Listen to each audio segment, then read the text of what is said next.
હા ભાઈ. અત્યારે બધા એમ કે ને કે મોદી સરકારે એટલો ભાવ વધાર્યો, મોદી સરકારે શું દીધું, હા મોદી સરકારે કાંઈ દીધું નથી, નકર ભાવ વધાર્યો. હા અને એમ કે છે કે પેટ્રોલના ભાવ એટલે ચડી ગયા, આસમાને ચડી ગયા ને એમ મોજ મજા વટ નહીં આપી. એ લોકોને ખાલી એટલું જ કેવું છે, જ્યારે મફતના ભાવનું અનાજ આવે ને હા રેશનિંગમાં, હા ત્યારે એના એ લોકો મફતની ભાવની દુકાને ફોન કરીને પૂછે હું હા. કે હાલો ઘઉં ચોખા આવી ગયું છે કે નહીં. મારે આવું છે. હા અમારે આવું છે. અને આમ કે મોદીને મત નથી આપો, જે તાળીમાં ખાય ને એ તાળીમાં થૂકે છે. હા એ તાળીમાં થૂકે છે. એટલે આપણે કોને વોટ દેવા ને એ ધ્યાન રાખવાનું.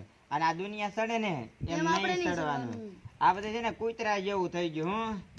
જે ઘેરે ખાય ને એ ઘેરે છે ને આમ ઉતરતું જાય પગ ઊંચો કરીને ઝાડવા ઉપર. કૂતરા મીંદડા છે મારે. હા એટલે એમ નહીં હાલવાનું. મોદી છે ને કેટલું સારું કર્યું ખબર છે? બહુ સારું કર્યું. બહુ સારું કર્યું.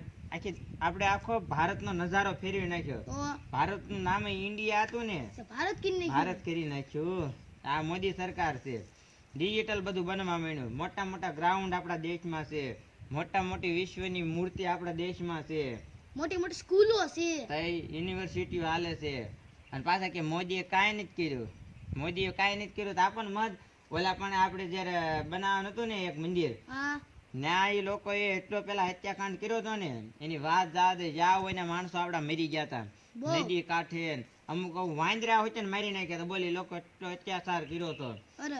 અને પાછા એમ કે મોદીને મત નથી દેવો. એટલે આવાથી સાવધાન. કૂતરું ભાઈ ને તો આપણે ભગવાન નહીં આપણે પાછું વળી જવાનું. ભલે ભાઈ એનું ઘર છે.